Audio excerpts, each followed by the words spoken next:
So, Lord Van Zeeks, continue to substantiate this case for the prosecution, if you please. More wine? But I haven't been whining yet. There, I whine now. Is he gonna drink? Nope. Oh, he broke it. Having savored the rich aroma of the carmine contents of this hallowed chalice, it may seem crass to crush it to dust. Pray forgive the discourtesy. Lord Van Zeeks! Is it cold in here or is it just me? As your as your tome no doubt says, the prosecution may not speak during a summation examination. So I honored a deathly silence and listened to the charade. It seems I overestimated the intelligence of the jury. Well, no matter. There is nothing so hard to prove as the self-evident truth, it would seem. No. And why else would we grace the courtroom with our presence after all? So, let us proceed to the next round of battle.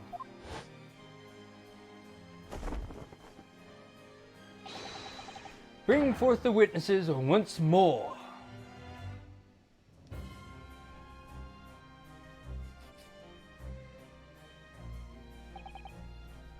Witnesses, I trust you heard the summation examination we have just had to endure. Oh, yes, sir. That I did, sir. Of course I heard it. Oh, yes, sir. I heard it. You, sir, on the end, the coachman, I believe it's Beppo? Yes, sir, my lord, sir. If it transpires that in your previous testimony you were attempting to veil the presence of a fifth passenger on your omnibus, you will be found guilty of perjury. You are advised to bear that in mind, sir. Oh mio Dio. Now then, witnesses, I hereby call on you to testify before the court again. You will explain the various misgivings brought to our attention by the defense's summation examination.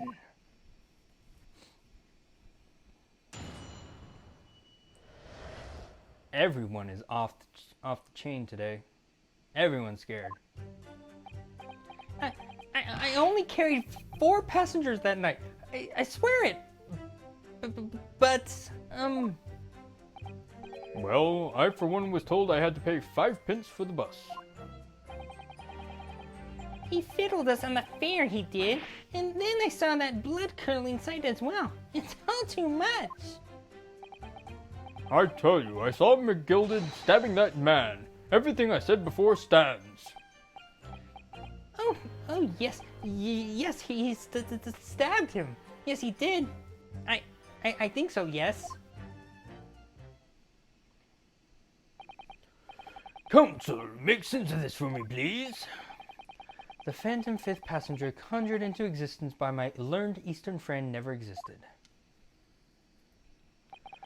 The confusion has arisen from the coachman's sly little cozenage. Beppo, explain yourself. I'm terribly sorry, Guildmaster. The guild's fare is 4 pence across the board. You know that. Am I to understand that you've been overcharging our passengers by a penny a fare? It's just so cold, and the last run of the day is always half empty. You have been dishonest, coachman. I'm sorry. You're a disgrace, Beppo. A disgrace. Oh, that probably piqued the mic. And your selfish actions have brought dishonor on the entire guild. If I may, sir, I had to pay 10 pence on the bus just last week. What? 4 passengers at 5 pence each is, yes, 20 pence. I've done the arithmetic 10 times already, but I just can't make the result come out differently. No, that figures. Well, it would appear that one of the aforementioned misgivings has already been explained. So, counsel for the defense, your cross-examination, if you please. We've already had the pleasure of a protracted summation examination today. I see you intend to continue the parlor games. Absolutely.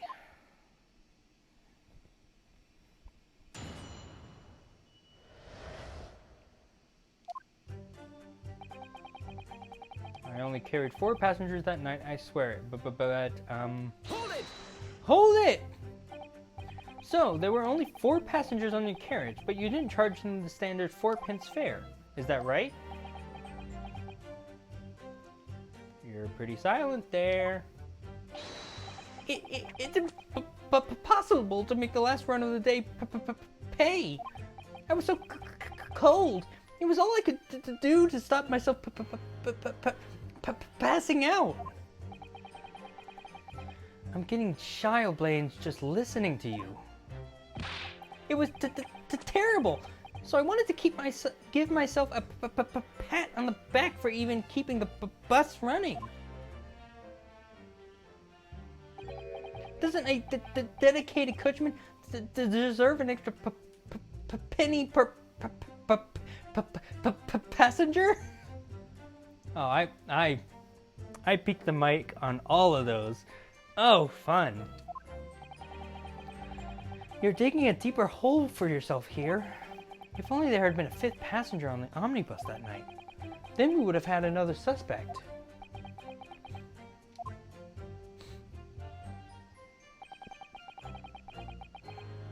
Hold it! Does that mean everyone on board that night paid 5p instead of 4? Well, I paid 5p too, sir. And I just told you that I did. A flat fare of 5p across the board. It's not something to be proud of. The so-called discrepancy my learned friend identified was nothing of the sort. Much like the phantom killer you so desperately needed, it's gone. Dead and buried. I'd have been happy if it had ever existed in the first place. He fell on the ferry, he did, and then I saw that blood-curdling sight as well. It's all too much. This blood-curdling sight? You mean the murder, I presume? Yes, sir. A loathsome sight. No one should have to witness the horror in the eyes of a man the moment his life is taken. Oh, well, not exactly, sir. I mean, I didn't actually see the exact moment the gent was stabbed. Good gracious! Really? We have another witness who did, however. The banker has already testified to it. But Mr. First didn't actually see the point at which the victim was killed. That may turn out to be very significant. I heard the banker... Nope, that's not the voice. I heard the... What was the voice I just gave him? I heard the banker gent next to me take a sharp intake of breath, you see? That's when I looked through the glass. That's when I saw that horrible blade poking out from his belly, all covered in blood. That's the voice I was kind of going for. Every time I see a knife now, I can't help screaming, even when I'm eating.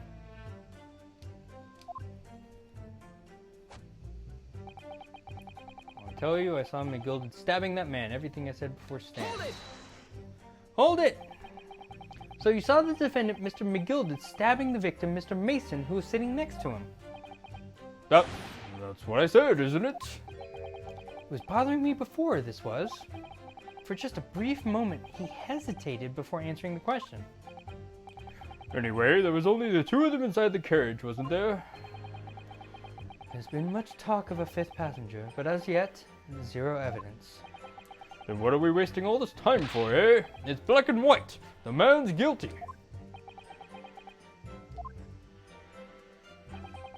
Something about Mr. Fairplay's testimony just jars with me. I wish I could work out what it was.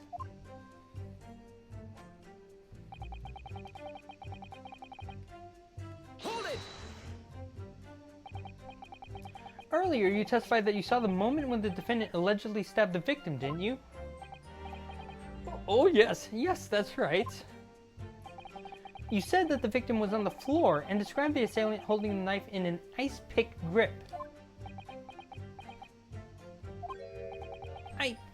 I suppose.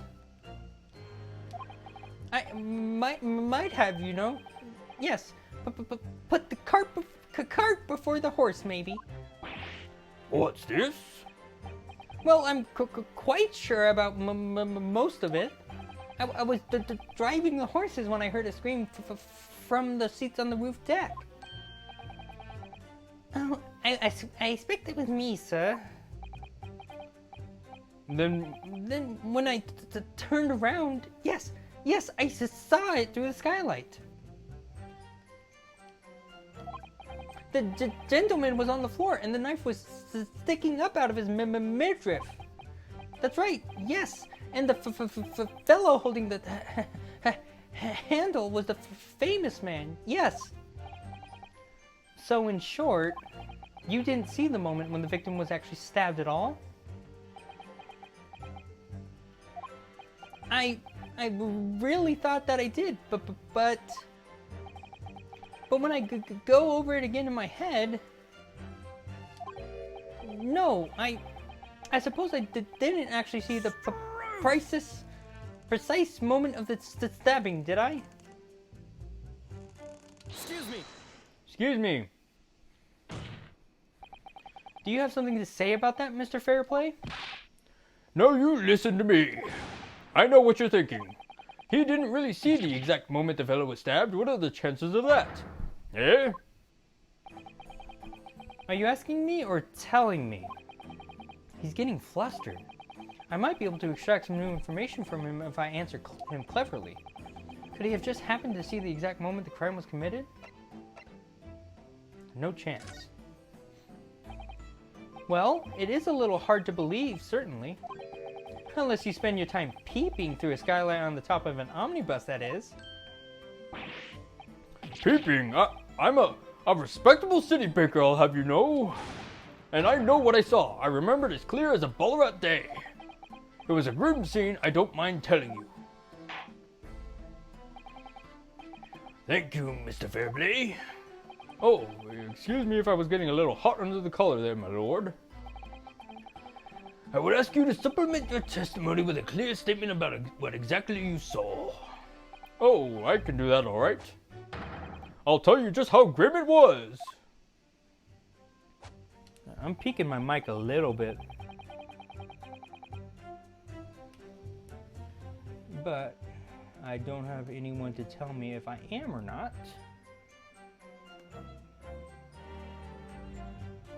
Thank you to everyone who is continuing to watch or listen in the background.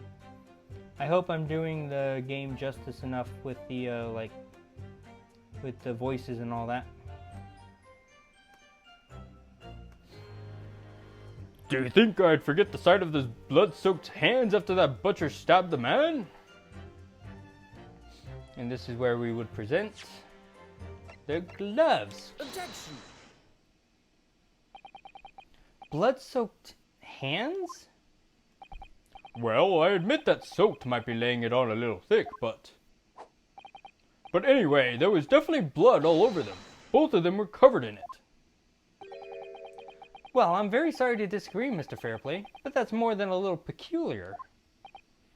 What? Give me a second, I want to take a drink of water.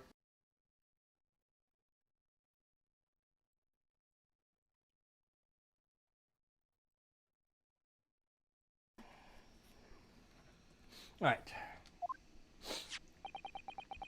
Here are the gloves worn by the defendant, Mr. McGilded, on the night in question. Oh, yes, right. And there certainly does appear to be a sizable dark-colored stain there, but as I'm sure you can clearly see, it's only on the right-hand glove. Oh,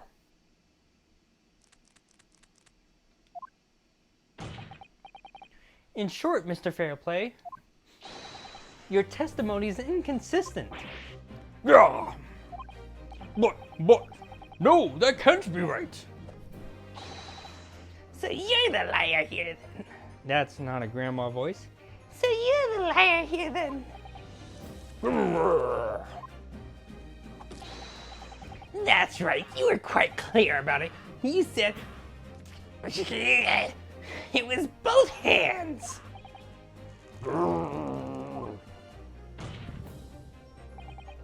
Mr. Fairplay, if your last statement was a lie, it calls your entire testimony into question. You say you saw the moment the victim was stabbed, but is that really the truth? I... Objection! It was a simple mistake. You can't justify accusing this man of lying. Yes, it wasn't both hands, it was only one. But the fact remains, the victim's blood was on the accused. Objection! No, Mr. Fairplay categorically stated that he saw blood all over both hands. Which means there's a strong possibility that this witness was deliberately trying to mislead the court. Why? I'm a city banker, for pity's sake. My word should be the gold standard. I'm a gentleman, not some gutter snipe. Upstanding members of society don't prevaricate. He's claiming to have no reason to lie. But is that really the case? Mr. Naruhodo, if we had some evidence to explain why Mr. Fairplay might be lying, it could turn the tide in this trial completely. Something to show this man has compelling reason to lie in his testimony.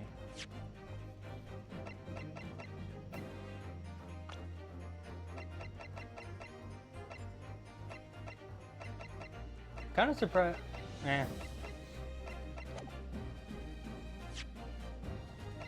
Evidence to show that he's lying.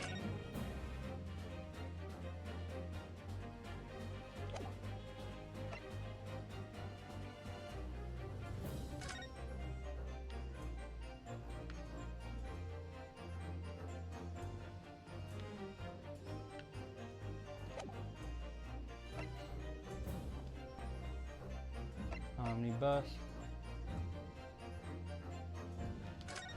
Oh, I never actually checked this out.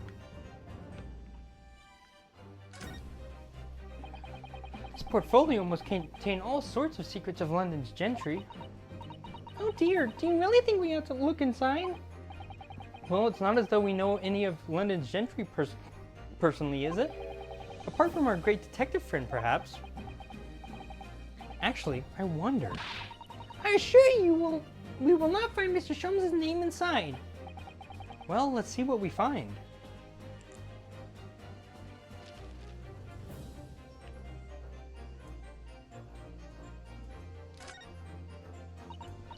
Gosh, it's crammed full of gentlemen's names, isn't it?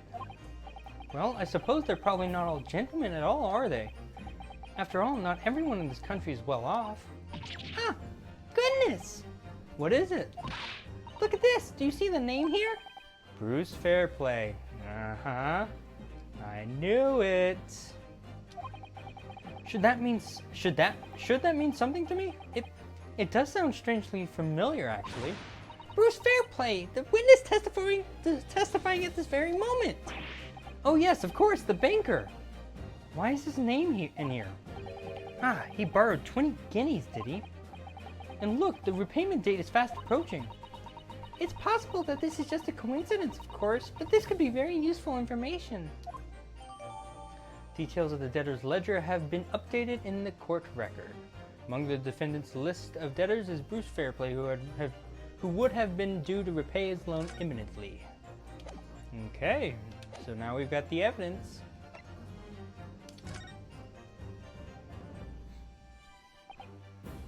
My lord! Yes, counselor? The defense is ready to present evidence. By Jove! Are you sure?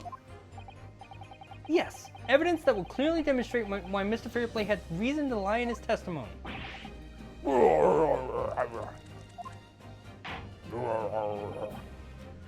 Very well. I hereby call on the defense to present its evidence. The evidence that demonstrates a motive for the witness's alleged deception of the court. Debtor's ledger. That. This is a list of the debtors who owe money to Mr. McGilden. Yes, a list of innocent victims crippled by the accused's extortion. The point is, among the names of these debtors is your name, Mr. Bruce Fairplay. What? Mr. Fairplay, are you currently indebted financially to the accused? Oh, or, no, well, it's barely worthy of being called a debt. According to this ledger, you owe 20 guineas. Not an inconsiderable sum of money, wouldn't you say? Oh, well, what of it? Let's suppose Mr. McGilden were to be found guilty of murder. What would become of your debt in that case? These documents state that the loan agreement is forged between two individual parties. Therefore, were the creditor, the defendant here, to be sentenced to a capital punishment, all outstanding debts which were owed to him would be annulled. They would cease to exist. Cease to exist? Mr. Fairplay, is it not the case that you claimed in your testimony to have seen something you never in fact saw, in a devious attempt to annul your debt of 20 guineas to the defendant? Go. Order!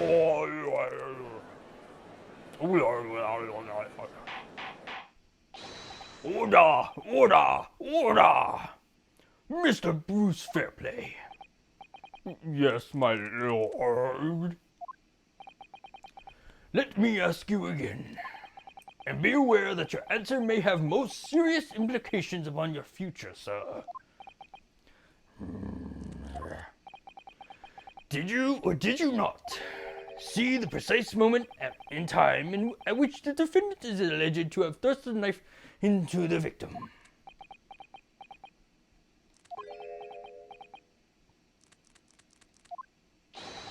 Your silence speaks volumes. You did not tell the truth in your testimony. All right, now let's not make a melodrama out of this. Perhaps I did overstate the truth a pinch. A pinch? But it makes no difference.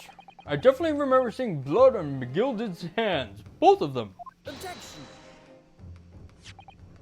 And yet, only one of the defendant's gloves, which we have here as evidence, is stained. So you keep saying.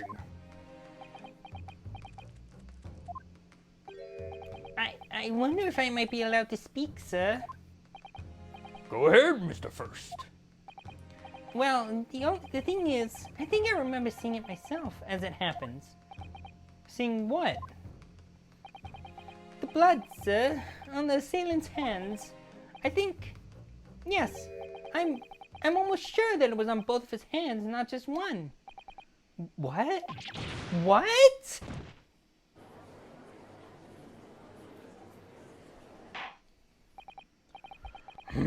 It would appear that we're going to need further testimony from all you witnesses. This time, I would like to know precisely what you did and what you did not see. Do I make myself perfectly clear? Yar. Mr. Naruhodo, this is good news. The course of the trial seems to have shifted slightly at last. Yes. I might finally have a chance to turn things around here. All right. I keep forgetting the right guy's voice, and so I keep just making it up on the spot. But yeah, what the witnesses really saw. There was blood on both hands of the assailant. I sincerely and distinctly remember that. However, I suppose you might say that I didn't see the exact moment the stabbing transpired, if that matters. I remember seeing the knife, and I remember seeing both of the attacker's hands with blood on them. I didn't actually see anything myself. No, not until I heard that scream. Anyway, the fact remains, there can't have been anyone else inside that carriage, or we all would have seen.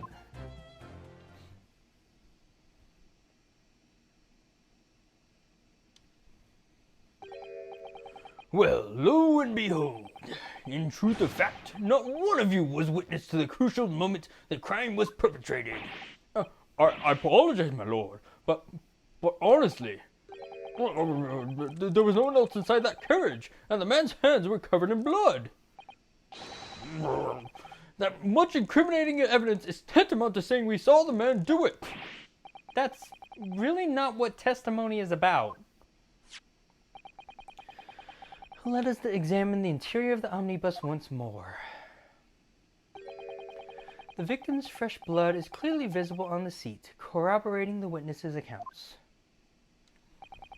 In other words, there is no substantial nor significant change in the facts of the case. Very well. Your cross-examining... Your cross-examination, please, counsel. Yes, my lord. Cross-examination. What the witnesses really saw. There's blood on both hands of the assailant. I sincerely and distinctly remember that. Press. Hold it! No, the evidence tells us otherwise. We have the gloves the defendant was wearing on the night in question in the court record. I'm well aware of that, sir. But nevertheless, I know what I saw and I stand by it. The man had blood on both of his hands. He's defiant, even in the face of hard evidence. He's steadfastly refusing to admit that he might be mistaken about what he saw. But why? Your reasoning is dire. One hand or two, the salient point remains unchanged. Minutes after the grim crime, the victim's blood dripped guiltily from the accused's fingers.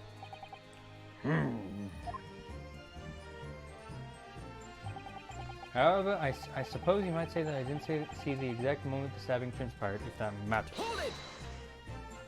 Oh, I'm starting to have some drops. That's not good. Anyway. Don't try to downplay this.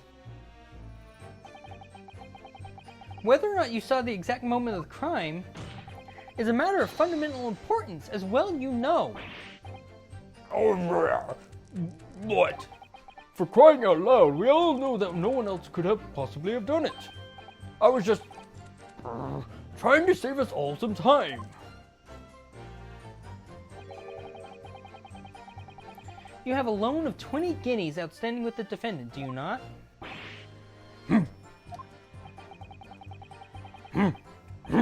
Okay, it didn't peak the mic. Uh-oh.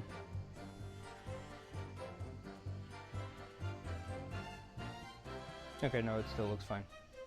Had you hoped to release yourself from that financial burden by ensuring the defendant was found guilty? That's not entirely not what I was hoping for. I just lost a little guinea or 10 when I backed the wrong horse in the Derby, that's all. I was going to win it all back. There's a fixture this weekend that's a sure thing. A little guinea or 10? I'm a banker. No one bats an eye if I borrow a little spending money for the weekend.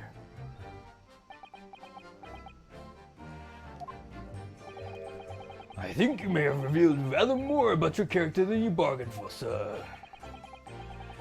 This witness's scruples are not on trial here. Proceed to the next witness. Is that really how it's supposed to work?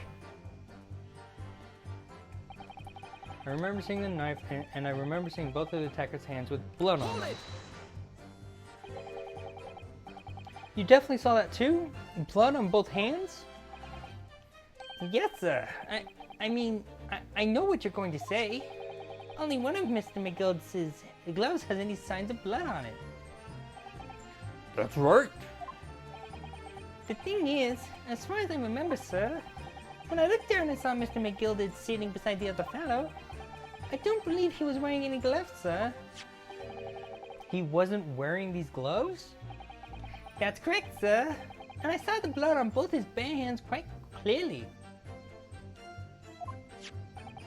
It's true that the dark-colored stain on the dark leather gloves wouldn't have been easy to see. I should point out that the police officer who apprehended the accused on the night in question reported that there was no trace of blood on Mr. McGilded's gloved hands. There wasn't blood on his hands? This is puzzling indeed. This must be significant somehow, I'm sure of it. I didn't actually see anything myself, no, not until I heard that scream. Hold it! You didn't see anything? Oh yes, sir. That is to say, no, sir, I didn't. Very sorry about what I said before, sir. Very sorry, yes. It was very wrong of me to make up stories and say I saw him stab the man. But wouldn't you agree, sir? I know what you're insinuating, but I certainly wasn't making up stories. Still, to say you saw nothing isn't right either, is it? No, sir. It's just nothing at all. Mr. Beppo, you were driving your horses. At the very least, you must have enjoyed a good view of London streets, no?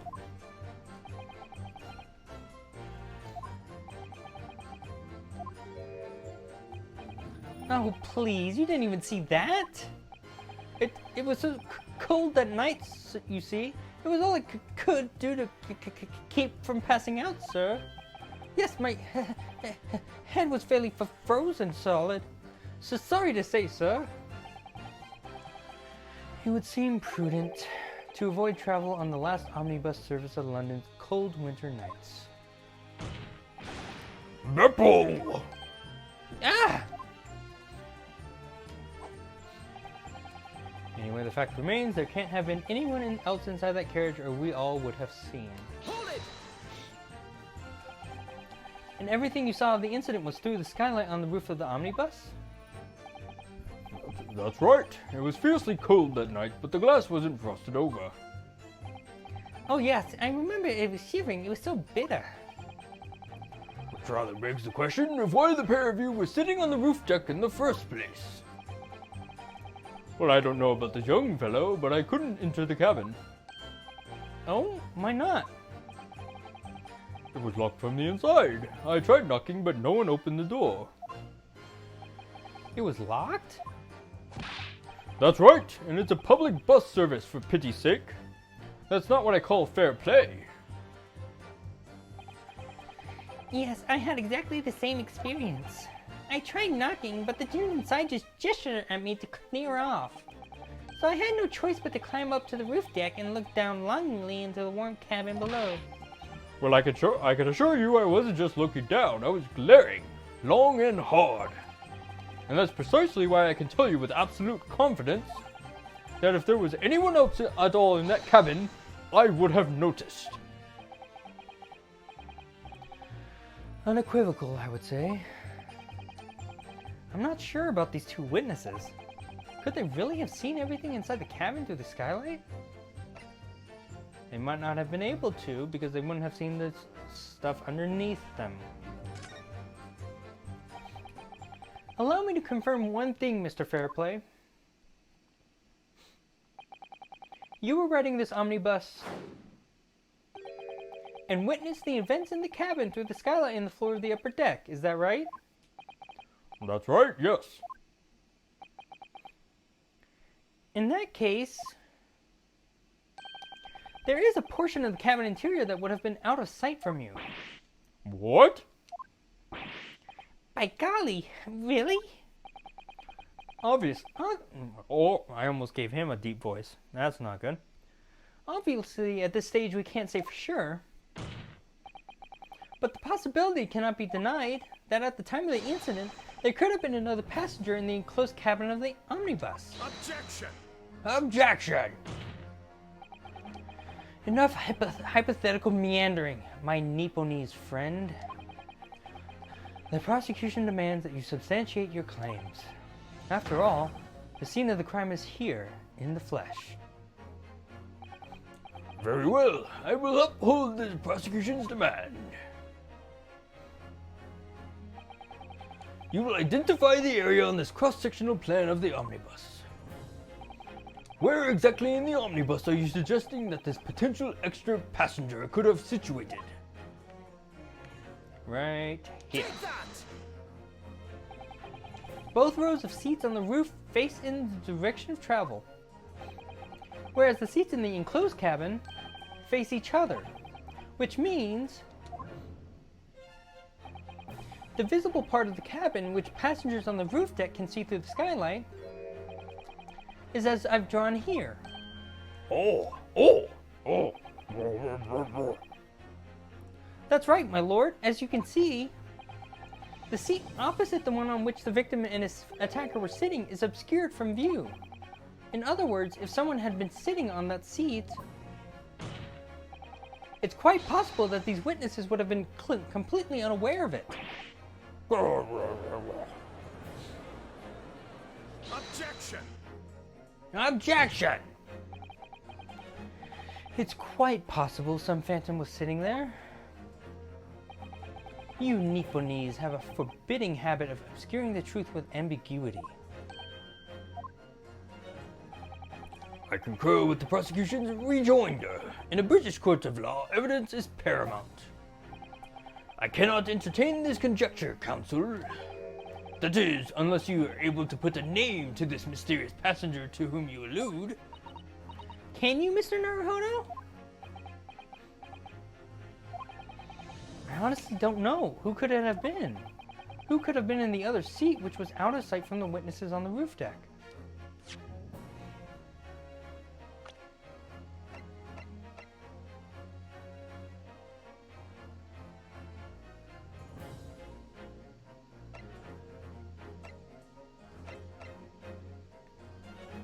Well, Lady First was on top, we know that. Bruce Fairplay was on top too. Beppo was the driver. Thrice fired Mason. They saw Mason being stabbed. Barrick has no relation to this. Magnus McGilded is really the only one I can think of.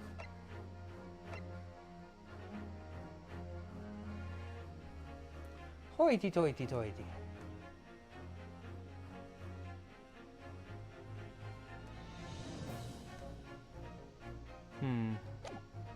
I'm gonna go with I have no idea.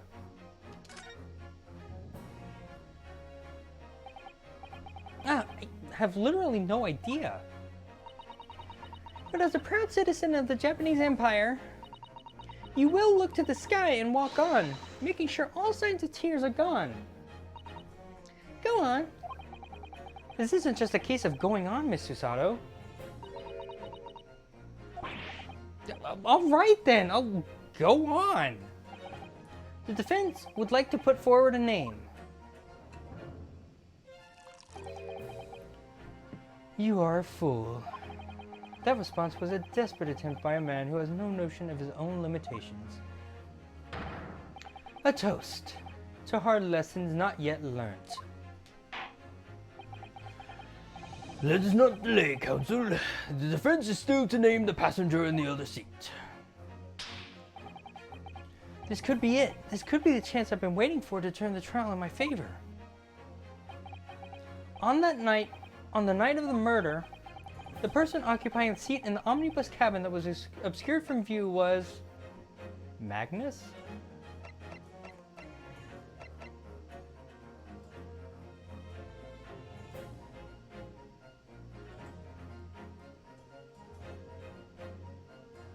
Gonna go with Magnus. Take that! I was right. The passenger in the closed cabin that the witnesses on the roof deck failed to see has to have been Mr. Magnus McGilded. Mr. McGilded? What are you talking about, counsel? That's the name of the defendant. Objection! Ooh, that was a cool little animation. If I desecrate this chamber by smashing my hollowed chalice, do forgive the discourtesy. Lord Von Desk! Zix! Lord Von Zix! People talk of these tiny island nations in the Far East as having a learning and culture of their own. But I see they use the terms ill-advisedly. What are you trying to say? Let me explain in terms that even a student of an artless backwater such as yourself might understand. When the bloody scene unfolded, the victim and his assistant were sitting side by side. Multiple witnesses have attested to the fact. It's the very premise on which this case is built. Objection! Objection! But that premise may be wrong. What? If the victim really was sitting beside Mr. McGilden, it creates an inconsistency that can't be reconciled in any way. What an inconsistency, Counsel. Whatever. I'm starting to get a little tired and my voice is starting to give out a little bit, so forgive me if my voices start getting a little off. The defendant's gloves, my lord. There you go. Wrong hand, can't be that glove. Both witnesses made the same testimony. They claimed that there was blood on both hands of the person sitting next to the victim. Objection! Yet we know the truth to be otherwise. Only one glove bears the gory remains. Objection! The point is, even in the face of this irrefutable evidence, both witnesses have maintained their stance. Yes, their testimony remains unchanged.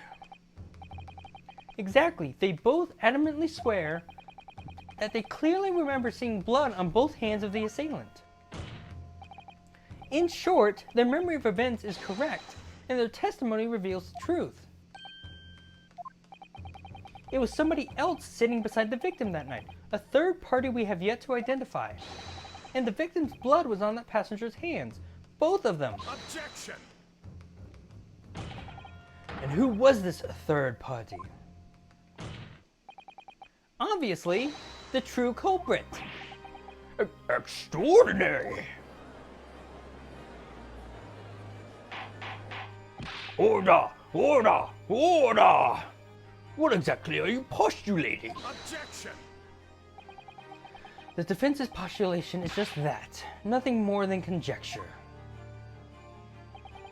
The witnesses have clearly stated that they saw the accused.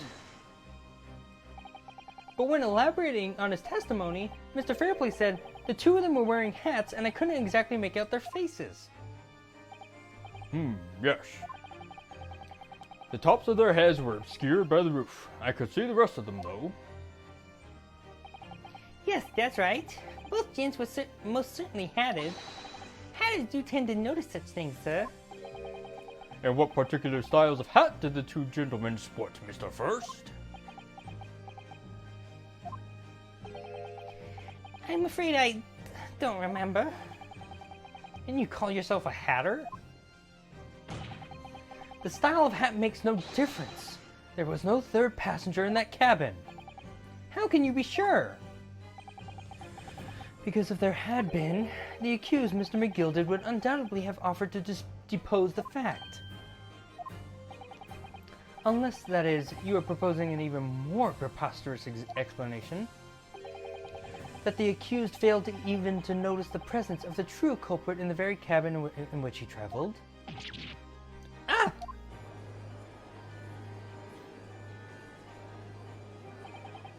He's right. If there was another person traveling in the enclosed cabin of the omnibus, it's inconceivable that Mr. McGilden would have been unaware of it. Order! There is clearly a simple solution to this problem. Bring the accused, Mr. McGilden, to the stand. Well, what say you, counsel? The prosecution objects, my lord. On what grounds? As a suspect, he will have already made a full statement to the police. But what if there's some reason why he's unable to speak freely? Magnus McGilden is no uneducated ruffian. If it indeed turns out that the man has been withholding information, you can be sure it will have been a most deliberate act. Counsel for the defense, what is your opinion? My lord! Should we ask Mr. McGilden to testify or not? Demand his testimony.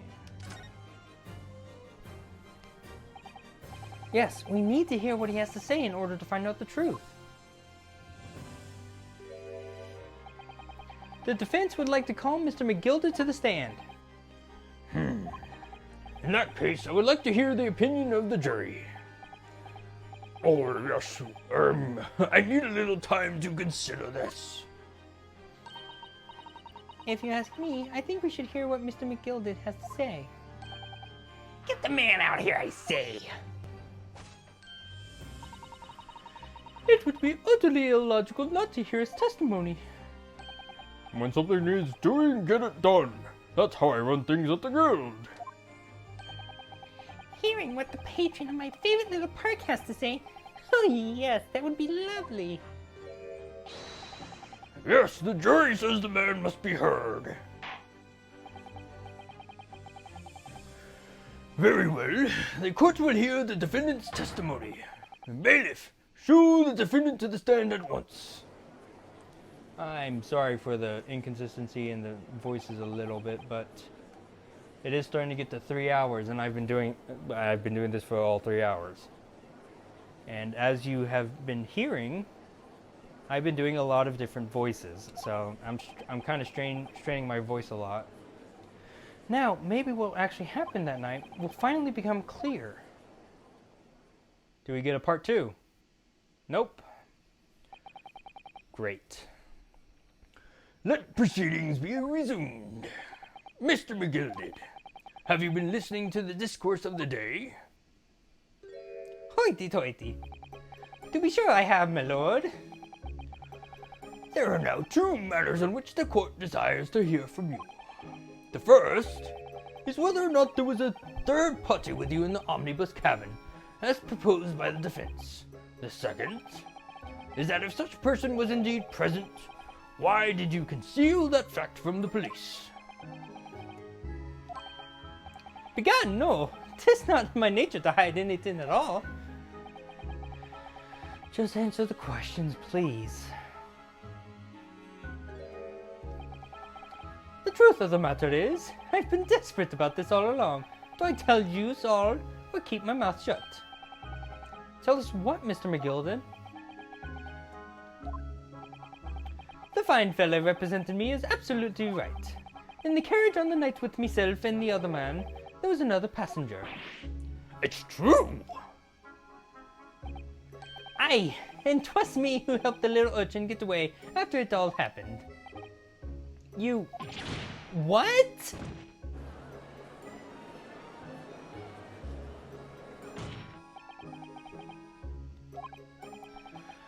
No, Magnus McGilden. That convenient excuse can't save you now. I'm truly sorry, so I am, Lord Van Zix. I'm sure you'll be wanting to know why I said nothing when I was taken in by the police. I do be having a very good reason, I assure you. Which was? Well, the little child was just in the wrong place at the wrong time, and not in any way involved, you see. What? If the police had known the wee one was there, they'd have assumed she'd done it. They'd have hauled her into this here courtroom, just like myself. I was only trying to spare her that. Young hearts and young minds are easily damaged, my lord.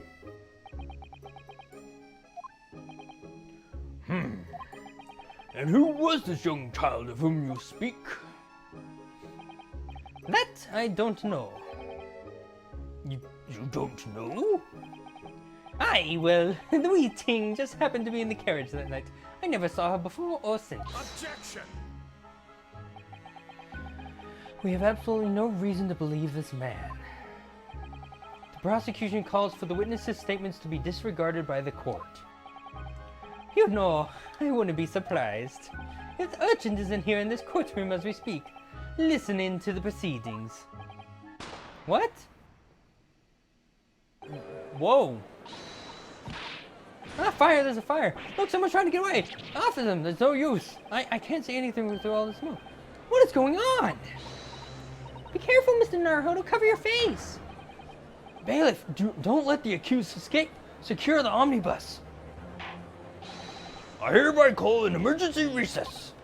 Bailiff, ensure that the defendant is in custody and clear the courtroom. Interesting. A smoke grenade. We were hurriedly removed from the smoke-filled courtroom by the bailiff. Amid scenes of chaos as people stumbled over one another in their desperation to flee the chamber. We had no idea what was happening. All we knew was that, for the time being at least, the trial was suspended. To be continued. Yes! Cool. Okay. So the first part is 3 hours long.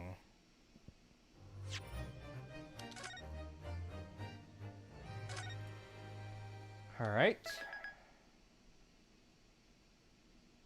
Or... Wait, when did... Huh?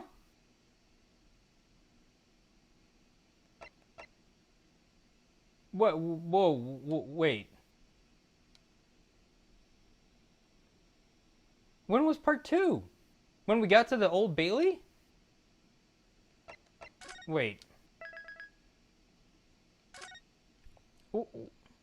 What?